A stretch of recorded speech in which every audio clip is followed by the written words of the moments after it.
We've now seen that these policies of war, the so-called global war on terror, has not brought success. In fact, it's been a disaster. And the burden of proof needs to shift away from those of us who would argue for nonviolent alternatives toward those who would suggest that military force is the appropriate and necessary way. War does not solve problems. War is not the answer. War is not the best solution to the real problems of social evil in the world. And as I say, we've got really bitter proof of that in the ongoing wars now in Iraq and Afghanistan.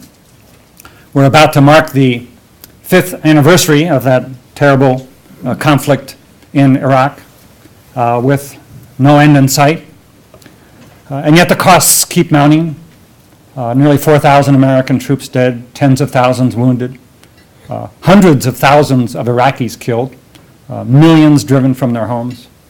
The economic costs are steadily mounting, more than $500 billion already spent, and continuing costs of approximately $10 billion every month, just in the war in Iraq. And meanwhile, around the world, there's deepening hatred and animosity towards the United States and our policies, which is producing a steady flow of recruits for al-Qaeda and bin Laden and the extremists. So this war has proven to be counterproductive, and it's increased the global terrorist danger. As Senator Obama has said in the campaign, and Senator Clinton as well, that the terrorists are now very active in Iraq, in a country where they did not exist prior to our invasion.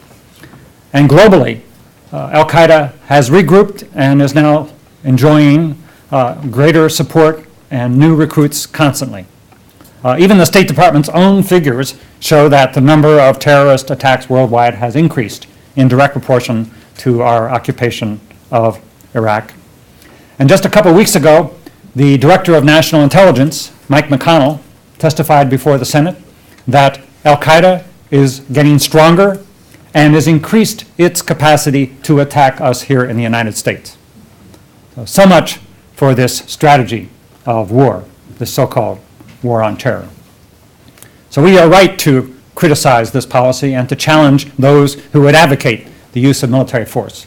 There are strict limits to what military force can achieve, and in many cases, as we've seen, it's counterproductive. It increases the danger.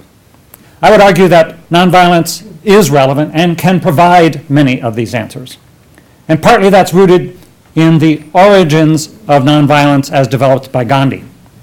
Remember that Gandhi applied and developed these methods in the struggles for freedom and against racial oppression and injustice in South Africa and then in India as a tool of fighting for freedom and dignity for oppressed people. Nonviolence was an instrument as developed by Gandhi and is used by Dr. King and many others. It is an instrument for achieving social justice as a tool for fighting against oppression. And so it can and must be very relevant to this struggle against terrorism. And nonviolence is also a strategy for conflict resolution and transformation, for taking issues of real conflict between human communities, among human communities, and trying to seek a just solution through the contention of social forces to achieve a higher synthesis. And here again, these principles are highly relevant to the controversies, the challenges that we face today.